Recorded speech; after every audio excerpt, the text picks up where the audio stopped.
Guarantee দিয়ে বলতে পারি একটা তো দূরের কথা, 10টা খেলেও মন ভরবে না।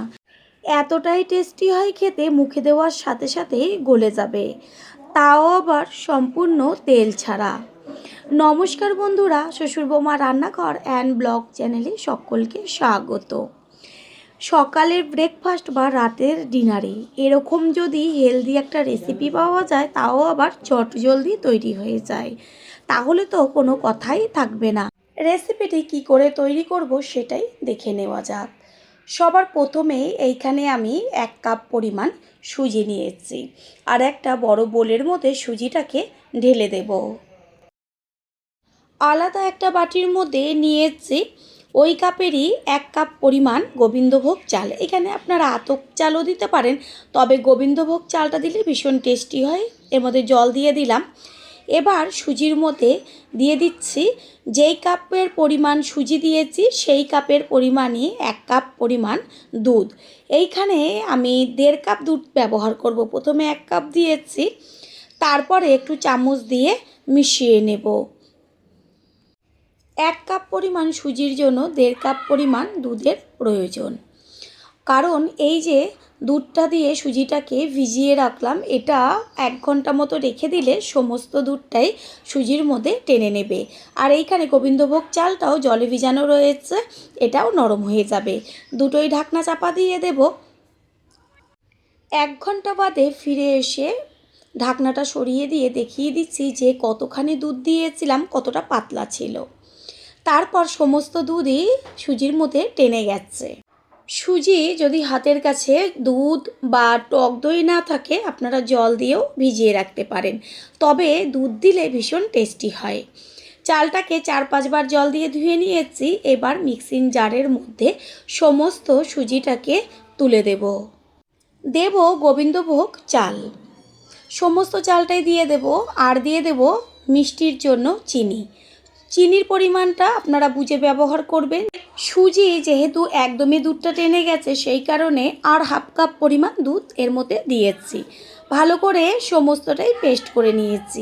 এইখানে আপনারা হাতের কাছে যদি গোবিন্দভোগ চাল না থাকে, তাহলে আতপ চাল বা চালের গুঁড়ো বা ভাতও ব্যবহার করতে পারেন।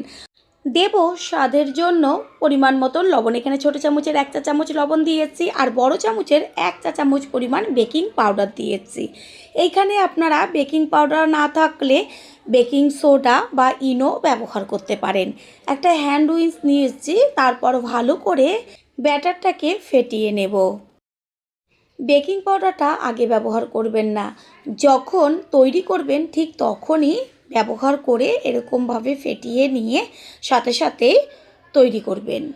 ব্যাটারটা সম্পূর্ণ তৈরি হয়ে গেছে। আমি একটা চামচের সাহায্যে তুলে দেখিয়ে দিচ্ছি ঘন বা কতটা পাতলা রাখতে হবে। একদম থকথকে ঘনও না, আবার একদম জলের মতন পাতলাও না। দেখবেন হাতা বা চামচের পেছনে একটা মোটা লেয়ার পড়বে, ঠিক সেরকমভাবেই রাখতে হবে। গ্যাসের ওভেনে একটা ফ্রাই প্যান বসিয়েছি, তারপর ব্রাশের সাহায্যে একটু সাদা তেল ভালো করে পুরো ফ্রাই প্যানটার গায়ে মাখিয়ে নেব। কোনো রকম তেল ব্যবহার ছাড়াই যে এত টেস্টি রেসিপি তৈরি হয়ে যায়, যেটা নাকি খাওয়ার পরেই বুঝতে পারবেন। আমি বারবার বলবো, একবারের জন্য হলেও এই রেসিপিটা ট্রাই করবেন। যারা ডায়েট করছেন তাদের জন্যও কিন্তু ভীষণ উপকারী একটা রেসিপি।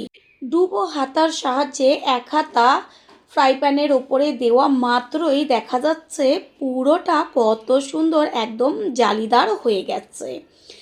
একটা ঢাকনা চাপা দিয়ে দেব। 2 থেকে 3 মিনিট এইভাবে ঢাকনা চাপা দিয়ে রাখলেই রেসিপি তৈরি হয়ে যাবে। এত চটজলদি এরকম একটা রেসিপি সত্যি, মানে যেটা মুখে দেওয়া মাত্রই মিলিয়ে যাবে। ঢাকনাটা সরিয়ে দিয়েছি, দেখা যাচ্ছে সম্পূর্ণ নাস্তাটাই একদম জালিদার হয়ে গেছে। ব্রাশে আবারও একটু তেল ব্রাশ করে নিলাম। এটা নাও দিতে পারেন, কোনো ব্যাপার না।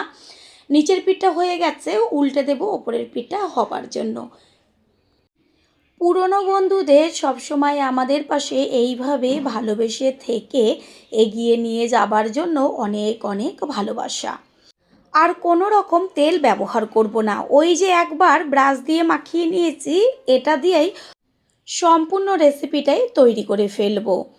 দেখাই যাচ্ছে যে ফ্রাই প্যানে দেওয়া মাত্রই সম্পূর্ণটা কত সুন্দর জালিদার হয়ে গেছে। ঠিক এইভাবে 2 থেকে 3 মিনিট মতন ঢাকনা চাপা দিয়ে দিলেই তৈরি হয়ে যাবে। প্রথমবার যারা আমাদের চ্যানেল ভিজিট করছেন তাদের আন্তরিক শুভেচ্ছা ও অনেক ভালোবাসা।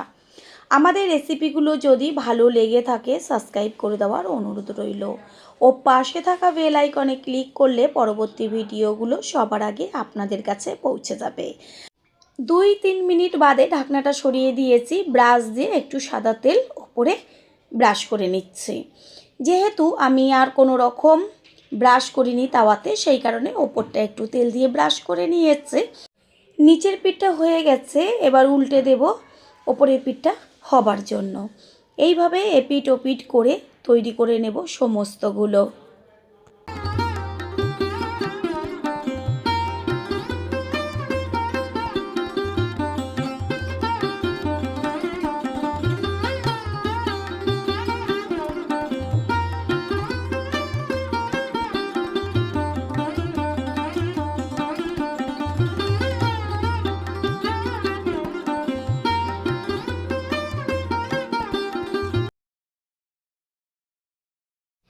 এক এক করে সমস্তগুলোই তৈরি হয়ে গেল।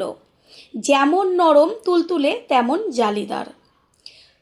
আশা করি রেসিপিটি ভালো লাগলো। আর যদি ভালো লেগে থাকে একটা লাইক, কমেন্ট, পারলে একটা শেয়ার করে অবশ্যই জানাবেন। আপনাদের দেওয়া একটা লাইক ও লাইকের পাশে থাকা হাইপ আর একটা শেয়ার আমাদের কাছে অনেক অনেক গুরুত্বপূর্ণ। All friend, thanks for watching my video. আপনারা সকলে ভালো থাকবেন, সুস্থ থাকবেন। আবারও দেখা হবে অন্য কোনো রেসিপির এপিসোডে।